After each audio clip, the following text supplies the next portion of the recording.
Line শাকারতুম লাযীদান্নাকুম ওয়া line কাফারতুম ইন্না আযাবী লাশাদীদ। আল্লাহ তাআলা দুনিয়ার মানুষকে জানায় দেয়, দুনিয়ার মানুষ ভালো করে শোনো, আমি আল্লাহর পক্ষ থেকে যখন নিয়ামত পাইবা, তো নিয়ামত পাওয়ার পর তোমার এক নাম্বার কাজ হলো লাইন শাকারতুম লাযীদান্নাকুম। আমি আল্লাহর নিয়ামত পাওয়ার পর বান্দা নিয়ামতের শুকরিয়া আদায় করো। নিয়ামত পাওয়ার পরেই বলো আলহামদুলিল্লাহ। নিয়ামত পাওয়ার পর তুমি যদি শুকরিয়া আদায় করো, কি লাভ হবে জানো? আল্লাহ জানায় দেয়, বান্দা লাযীদান্নাকুম। নিয়ামত পাওয়ার পর যখন শুকরিয়া আদায় করবা, তো আমি আল্লাহ তোমার নিয়ামত আরো বাড়ায় দিব। একবার চিন্তা করেন, আল্লাহ বলছেন লাযীদান্নাকুম, নিশ্চয় আমি তোমার নিয়ামত বাড়ায় দিব।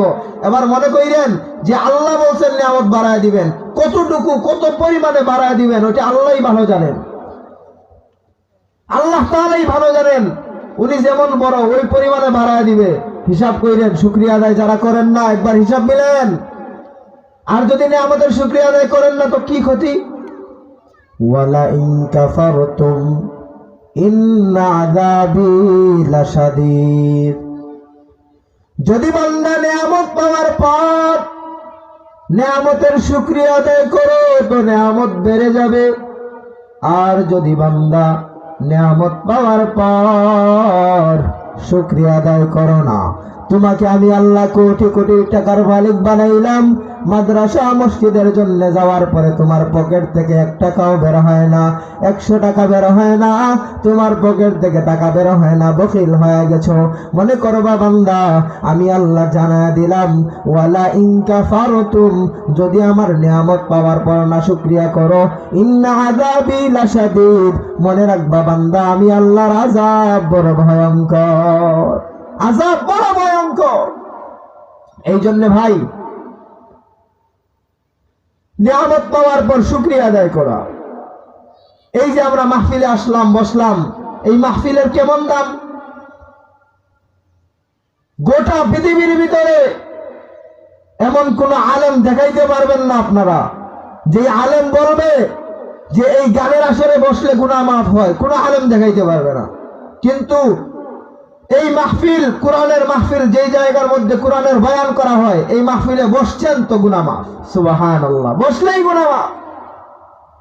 এবার কথা হলো, আমার কি সব গুনাহ মাফ? কয় না না, তুমি বসা মাত্র তোমার পিছনের যত সগীরা গুনাহ আছে সব মাফ।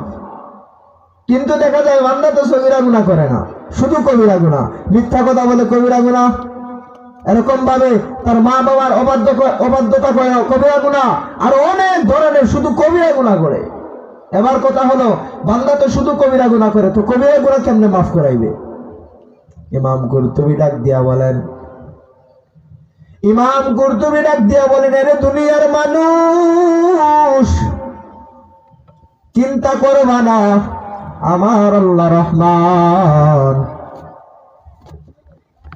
আমার আল্লাহ রহিম, আমার আল্লাহর মতো দয়াবান কেউ নাই। আমার আল্লাহ যেরকম ভাবে মাহফিলে বসা মাত্র তোমার সগীরা গুনাহ মাফ করে দেন, ও বান্দা নইরা সইবা না। আমার আল্লাহ রহমান, আমার আল্লাহ রহিম, তুমি যখন মাহফিলে বৈশা কোরআনের বয়ান শুনবা, কোরআনের বয়ান শুনতেছ, যখন বয়ান শেষ হয়ে গেল, আখেরি মুনাজাতে বান্দা যখন 2টা হাত তুলে আল্লাহকে ডাক দিয়া বলবে, হে মালিক, ও মালিক, বসা মাত্র তো সগীরা গুনাহ মাফ করে দিলেন বুঝলাম, কিন্তু আমরা তো গুনাহ করতে করতে জীবনটা শেষ করে দিলাম। ও আল্লাহ, মেহেরবানি করে একটু বলেন না কেমনে আমার সব গুনাহ মাফ করায়া জান্নাতি হওয়া যায়। ইমাম কুরতুবী ডাক দিয়া বলে, রে দুনিয়ার মানুষ, চিন্তা করবা না, আমার আল্লাহ রহমান, আমার আল্লাহ রহিম।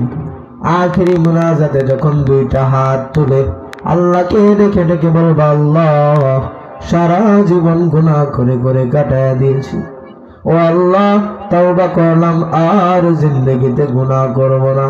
ইমাম কুরতুবী বলেন, তুমি যখন আখেরি মুনাজাতে দুইটা চোখের পানি ফালায়া ফালায়া আল্লাহর কাছে কান্নাকাটি করে ক্ষমা চাইবা, আল্লাহ তাআলা এই মাহফিল থেকে তোমারে বেগুনাহ নিষ্পাপ বানায়া জান্নাতি বানায়া তোমারে বাড়িতে ফিরাইয়া দিব। কোন সুবহানাল্লাহ।